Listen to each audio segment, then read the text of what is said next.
Episode open സീനിൽ giant ആണെങ്കിൽ ദേഷ്യപ്പെട്ട് ഗോകുവിനോട് പറയും, എനിക്ക് അദ്ദേഹത്തിന്റെ ആജ്ഞ അത് സ്വീകരിച്ചേ പറ്റൂ. പക്ഷെ ഒരു കാരണവശാലും ഞാൻ കൈയും കെട്ടി നോക്കി നിൽക്കാൻ പോകുന്നില്ല. നിനക്ക് പ്രിയപ്പെട്ട നിന്റെ മകനെയും കൂട്ടുകാരനെയും അവർ രണ്ടുപേരെ ഞാൻ ഇല്ലാതാക്കുമെന്ന് പറഞ്ഞ് അവനാണെങ്കിൽ വളരെ വേഗത്തില് ഇപ്പൊ ഗോഹാന്റെയും മൊട്ടപ്പന്റെയും നേർക്ക് ഫ്ലൈ ചെയ്ത് പോവാണ്. ഗോകു അവന്റെ പിന്നാലെ പോകും. അടുത്ത് എത്തി കഴിയുമ്പോൾ അവന്റെ കയോക്കിൻ ടെക്നിക്ക് അത് പ്രയോഗിക്കുകയാണ്. ഞൊട്ടിയടയിൽ ഗോകു അവനെ പഞ്ച് ചെയ്ത് അങ്ങനെ തൂക്കിയെടുത്ത് താഴേക്ക് വലിച്ചെറിയാണ്.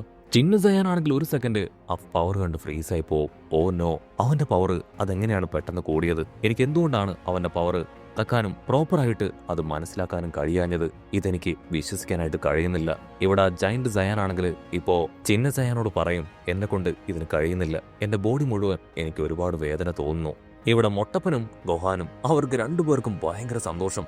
മൊട്ടപ്പനാണെങ്കിൽ ഗോകുവിനോട് ചോദിക്കും, നീ കിങ് കായുടെ കയ്യിൽ നിന്നാണോ ഇത് പഠിച്ചേ? അതിന് ഗോകു പറയും, അതെ, ടെക്നിക്കിന്റെ പേര് കയാക്കി ടെക്നിക് എന്നാണ്.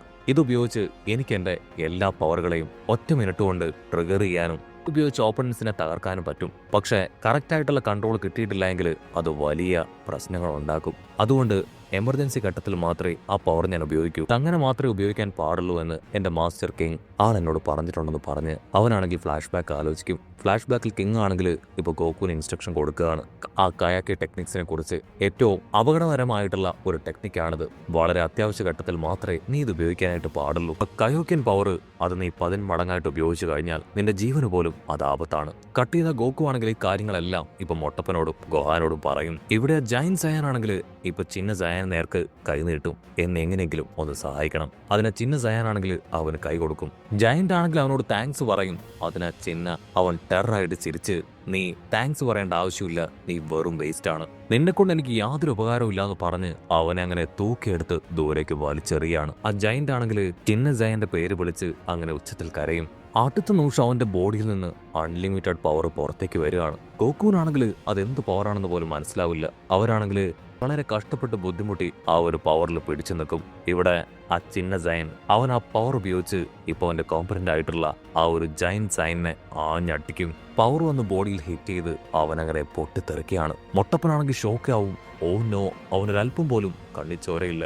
അവന്റെ ടീംമേറ്റിനെ തന്നെ ഒരു കാരണവും കൂടാതെ ഇല്ലാതാക്കി. ഗോകുവാണെങ്കിൽ മൊട്ടപ്പനോടും ഗോഹാനോടും പറയും, നിങ്ങൾ രണ്ടുപേരും ഇപ്പൊ തന്നെ മാസ്റ്റർ റോഷിയുടെ വീട്ടിലേക്ക് പോകണം. അത് കേട്ട് മൊട്ടപ്പനാണെങ്കിൽ ഓക്കെ പറയും. പിന്നീട് ഗോഹാനോട്, നീ നിന്റെ പപ്പ പറഞ്ഞു കേട്ടില്ലേ, നമുക്ക് രണ്ടുപേർക്കും എത്രയും പെട്ടെന്ന് ഇവിടുന്ന് പോകണം. നമുക്ക് രണ്ടുപേർക്കും ഗോകുവിനെ സഹായിക്കാൻ കഴിയില്ല. കാരണം നമ്മുടെ പവറുകൾക്കും ഒരുപാട് മുകളിലാണ് അവന്റെ പവർ. നമ്മൾ കൂടെ ഇവിടെ നിന്ന നമ്മളുടെ കാര്യം കൂടെ ഗോകുവിന് ശ്രദ്ധിക്കേണ്ടതായിട്ട് വരും. അപ്പൊ അവർ പ്രോപ്പറായിട്ട് ഫൈറ്റ് ചെയ്യാൻ പറ്റില്ല. സോ ഇപ്പൊ നമ്മൾ ചെയ്യേണ്ടത് ഇടം വിട്ടു പോവുക എന്നതാണ്. ഗോഹാനാണെങ്കിൽ ഇപ്പൊ ഗോകുവിന്റെ മുഖത്തേക്ക് നോക്കും. അതിന് ഗോകു, മൊട്ടപ്പൻ പറഞ്ഞത് 100% ശരിയാണ്, നീ ഇവിടുന്ന് ഇപ്പൊ പോയേ പറ്റൂ. ഉടനെ മൊട്ടപ്പനാണെങ്കിൽ ഗോകുവിനോട് പറയും, നിനക്ക് വിരോധമില്ലെങ്കിൽ ഈ വില്ലനെ മറ്റെവിടേക്കെങ്കിലും മാറ്റാമോ? എനിക്ക് തോന്നുന്നത് മരിച്ചുപോയ നമ്മുടെ ഫ്രണ്ട്സുകളെ നമുക്ക് തിരികെ പിടിക്കാൻ കഴിയുമെന്നാണ്. ഗോകുവാണെങ്കിൽ അതുമായിട്ട് ഷോക്കാവും. നീ എന്തായി പറയണേ? പിക്കലോയും കാമിയും എല്ലാവരും നമുക്ക് നഷ്ടമായി. ആ ഡ്രാഗൺ ബോളും ഇപ്പൊ ഇല്ല. ഇവരുടെ ഒന്നും സഹായമില്ലാതെ നമ്മൾ എങ്ങനെ അവരെ തിരികെ പിടിക്കും?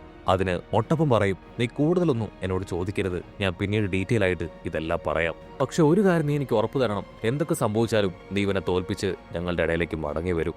അത് ഗോകു ആണെങ്കിൽ മൊട്ടപ്പന് പ്രോമിസ് ചെയ്യും. ഇവിടെ ജയാനാണെങ്കിൽ ഇപ്പൊ വീണ്ടും ഗോകുവിനെ വെല്ലുവിളിക്കാനായിട്ട് തുടങ്ങും. ഗോകു ആണെങ്കിൽ ഗോഹാനോടും മൊട്ടപ്പനോട് യാത്ര പറഞ്ഞ് ഇപ്പോ ആ ഒരു ചിന്ന ജയന്റെ അടുത്തേക്ക് വരികയാണ്. നമുക്കിത് മറ്റെവിടെയെങ്കിലും വെച്ച് പൂർത്തിയാക്കിയാലോ? അതിനെ ജയൻ സമ്മതം അറിയിക്കും. അടുത്ത നിമിഷം ഗോകു ആണെങ്കിൽ അവിടുന്ന് ഫ്ലൈ ചെയ്ത് പോകും. തൊട്ടു പിന്നാലെ ആ ജയനും അവിടുന്ന് ഫ്ലൈ ചെയ്ത് പോവാണ്. ഇവിടെ മൊട്ടപ്പനാണെങ്കിൽ ഇപ്പോ ഗോഹാനെ ആശ്വസിപ്പിക്കുകയാണ്, നീ പേടിക്കേണ്ട ആവശ്യമില്ല, നമുക്ക് എത്രയും വേഗം വീട്ടിലേക്ക് പോകണം. പപ്പ ഗോകു ഒരു ധീരനാണ്, അവരെ ചെറുപ്പം മുതലേ ഞാൻ കാണുന്നതാണ്. തീർച്ചയായിട്ടും അവൻ സക്സസ്ഫുള്ളായി തിരികെ എത്തും. നമുക്കിപ്പോ എത്രയും വേഗം റോഷിയുടെ അടുത്തേക്ക് പോകണം, ഇവരെ അവിടെ എത്തിക്കണം. മാത്രമല്ല എന്നെ കാത്തിരിക്കുന്ന അമ്മയുടെ മുൻപിൽ നീ ഇത്രയും സ്ട്രോങ് ആയെന്ന് അമ്മയ്ക്ക് കാണിച്ചു കൊടുക്കണം. ഉടനെ അത് കേൾക്കുമ്പോൾ ഗോഹാനും ഒരുപാട് സന്തോഷം.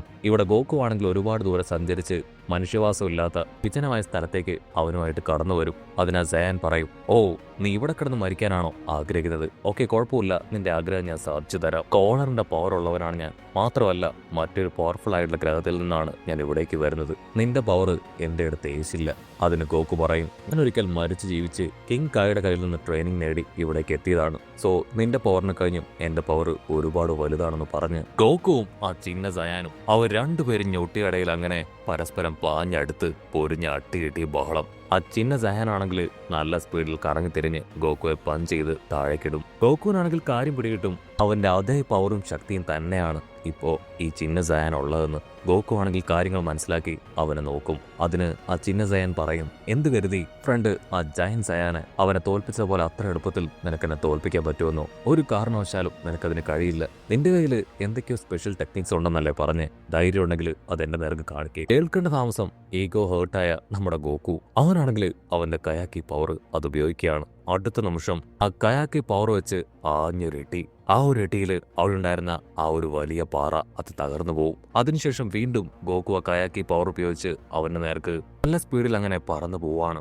ഗോക്കു ആണെങ്കിൽ അവനെ അറ്റാക്ക് ചെയ്യാൻ ശ്രമിക്കും കയാക്കി പവർ ഉപയോഗിച്ച്. പക്ഷെ അവൻ ജസ്റ്റ് മിസ്സിന് തെന്നി മാറുകയാണ്. ഗോക്കുവിന്റെ വെറും ഒരു പഞ്ച് മാത്രമായിരിക്കും അവന്റെ ബോഡിയിൽ കൊള്ളുക. അതിന് ആ ചിന്ന സയാനാണെങ്കിൽ വീണ്ടും അവനെ കളിയാക്കും, നിന്റെ പവർ കാര്യമായിട്ട് വർക്ക് ചെയ്തില്ലല്ലേ? പക്ഷെ കുഴപ്പമില്ല, എന്റെ പവർ അത് വർക്ക് ചെയ്യുന്നു പറഞ്ഞ് ഒരുപാട് പവർ അങ്ങനെ അൺലിമിറ്റഡ് ആയിട്ട് പുറത്തേക്ക് റിലീസ് ചെയ്യും. അവന്റെ പവറിൽ അവിടെ മുഴുവൻ തന്നെ ക്ലൗഡ് അങ്ങനെ കൂടി വലിയ വലിയ മലനിരകൾ അത് പൊട്ടിത്തെറിക്കും. അവന്റെ പവർ അതങ്ങനെ റിലീസ് ചെയ്യുന്തോറും അവിടെ മുഴുവൻ അതിശക്തമായിട്ട് കാറ്റങ്ങനെ വീശി അടിക്കുകയാണ്. ഓ നോ, അവന്റെ പവർ ഞാൻ കരുതിയതിനെ കഴിഞ്ഞും കൂടിക്കൊണ്ടേയിരിക്കുകയാണ്. കാറ്റിന്റെ ശക്തിയിൽ എനിക്ക് ഒരുപാട് വേദന തോന്നുന്നു പറഞ്ഞ് ഗോക്കു ആണെങ്കിൽ കഷ്ടപ്പെട്ട് ബുദ്ധിമുട്ടി അവന്റെ പവർ ഉപയോഗിച്ച് പിടിച്ചു നിൽക്കും. അല്പസമയം കഴിയുമ്പോൾ ആ കാറ്റ് ശാന്തമാവാണ്. ഒരുപാട് മലകളും പാറകളും എല്ലാം തന്നെ ഇടിഞ്ഞു വീഴും. അവൻ ചുറ്റും നോക്കും, ആ കറുത്ത മേഘങ്ങൾ അത് കാണാനില്ല. മാത്രമല്ല ആ ചിന്ന സയാൻ അവനും ഇപ്പൊ തൊട്ടു മുൻപിലായിട്ടില്ല. ഗോക്കു ആണെങ്കിൽ തിരിഞ്ഞു നോക്കും, അപ്പൊ അവന്റെ തൊട്ട് മുകളിലായിട്ട് അവൻ അങ്ങനെ നിൽക്കുകയാണ്. എല്ലാം അവസാനിച്ചു, ഇനി എന്റെ യുദ്ധം തുടങ്ങാൻ പോവുകയാണെന്ന് പറഞ്ഞ് അവൻ പാഞ്ഞു വന്ന് ഗോക്കുവിനെ ആഞ്ഞിട്ടിക്കും. ഗോക്കു എന്തെങ്കിലും ചെയ്യുന്നതിന് മുൻപ് തന്നെ അവന്റെ അറ്റാക്കുകൾ അത് ക്ഷണവേഗം അവന്റെ ബോഡിയിൽ വന്ന് പതിക്കുകയാണ്. ഞാൻ നിന്റെ പുറകിലുണ്ടെന്ന് പറഞ്ഞ് അവൻ പുറകിലൂടെ വന്ന് ഗോക്കുയെ പഞ്ച് ചെയ്യും. അവന്റെ പഞ്ച് കിട്ടി ഗോക്കു താഴേക്ക് വീടുന്ന ആ ഗ്യാപ്പിൽ അവനാണെങ്കിൽ വീണ്ടും അവന്റെ പവർ ഉപയോഗിച്ച് ഗോക്കുവിനെ അറ്റാക്ക് ചെയ്യും. അറ്റാക്ക് കിട്ടിയ ഗോക്കു ആണെങ്കിൽ മുകളിലേക്ക് തെറിച്ചു പോയി അവന്റെ കയാക്കിയും പവർ ഉപയോഗിച്ച് വീണ്ടും അവന്റെ അറ്റാക്ക് അത് ബ്ലോക്ക് ചെയ്യാണ്. ഗോക്കുവിനാണെങ്കിൽ കാര്യം മനസ്സിലാവും, അവന്റെ കയാക്കി പവറിന് കഴിഞ്ഞ് കൂടുതലാണ് ആ ചിന്ന സയാന്റെ പവറെന്ന്. ഇപ്പൊ ഞാൻ ചെയ്യാൻ പോകുന്നത് ശരിക്കും എന്റെ ശരീരത്തിന് ഭയങ്കര ദോഷമാണ്, പക്ഷെ മരിക്കുന്നതിന് കഴിഞ്ഞ് ഭേദം അത് തന്നെയാണെന്ന് പറഞ്ഞ് ഗോക്കുവാണെങ്കിൽ അവന്റെ കയാക്കി പവർ അതങ്ങനെ 3 മടങ്ങായിട്ട് ഉയർത്താൻ തുടങ്ങും. അപ്പൊ ദൂരത്തായിട്ട് നമ്മുടെ ഉണ്ടപ്പൻ അവനാണെങ്കിൽ ആ ഫൈറ്റൊക്കെ കണ്ട് മറന്നു നിൽക്കുകയാണ്. ഓ നോ, ഇത്ര ലൈവായിട്ട് അടുത്തുനിന്ന് കാണാൻ കഴിയുമെന്ന് ഞാൻ കരുതിയതല്ല. പക്ഷേ ഇവരുടെ രണ്ടുപേരുടെയും പവർ അത് ശരിക്കും വളരെ കൂടുതലാണ്. ചിന്ന സൈൻ ആണെങ്കിൽ ഗോക്കുയെ പുച്ഛിക്കും, നീ വീണ്ടും അതേ പവർ തന്നെ ഉപയോഗിക്കാൻ പോവാണോ? നീ എത്രയൊക്കെ ട്രെയിനിങ് ചെയ്താലും എത്രയൊക്കെ പവർ ഉപയോഗിച്ചാലും എന്നെ തോൽപ്പിക്കാൻ നിനക്കാവില്ല. കാരണം എന്റെ പവറും സ്കില്ലുകളും നിന്നെ കഴിഞ്ഞും 10 മടങ്ങാണെന്ന് പറഞ്ഞ് അവനങ്ങനെ ടെററായിട്ട് നിൽക്കും. ഇവിടെ ഗോക്കു അവനാണെങ്കിൽ ഉച്ചത്തിൽ നിലവിളിക്കും, ഞാൻ എന്റെ കയാക്കി പവർ അത് 3 ഇരട്ടിയെ വർദ്ധിപ്പിക്കുകയാണ്. അത് കേട്ട് ഇവിടെ കിങ് ആണെങ്കിൽ ഷോക്കാവും. ഓ നോ, ഒരു കാരണവശാലും അങ്ങനെ ചെയ്യാൻ പാടില്ല, നിന്റെ ബോഡിക്ക് അത് താങ്ങില്ല. ഒരുപക്ഷെ അവന്റെ ഓപ്പണന്റ് സ്ട്രോങ് ആയതുകൊണ്ട് ഞാൻ തോൽപ്പിക്കാൻ കഴിയില്ല എന്ന് കരുതിയിട്ടായിരിക്കോ ഗോക്കു അവന്റെ പവർ അതിപ്പോ 3 ഇരട്ടിയാക്കാൻ ഉദ്ദേശിക്കുന്നത്. ഗോക്കു ആണെങ്കിൽ ഇപ്പൊ അവന്റെ പവർ അതങ്ങനെ 3 മടങ്ങായിട്ട് വർദ്ധിപ്പിക്കുകയാണ്. ഇവിടെ ബുൽമയാണെങ്കിൽ ഗോക്കുവിന്റെ പവർ അത് മെഷീനിൽ സെൻസ് ചെയ്യാനായിട്ട് തുടങ്ങും. ഓ നോ, ഗോക്കുവിന്റെ പവർ അത് 21,000 ആയിട്ട് വർദ്ധിച്ചിരിക്കുകയാണ്. അത് ഓരോ സെക്കൻഡ് കഴിയുന്തോറും കൂടി വരുന്നുണ്ടെന്ന് പറയേണ്ട താമസം അതങ്ങനെ പൊട്ടിത്തെറിക്കുകയാണ്. അതേസമയം ഇവിടെ ഗോക്കു അവനാണെങ്കിൽ 3 മടങ്ങായി ആ പവർ അത് വർദ്ധിപ്പിച്ച് ചിന്ന സയാന്റെ അടുത്തേക്ക് ചാടി വരുന്നതോട് കൂടെ ഈ ഒരു എപ്പിസോഡും അവസാനിക്കുന്നു.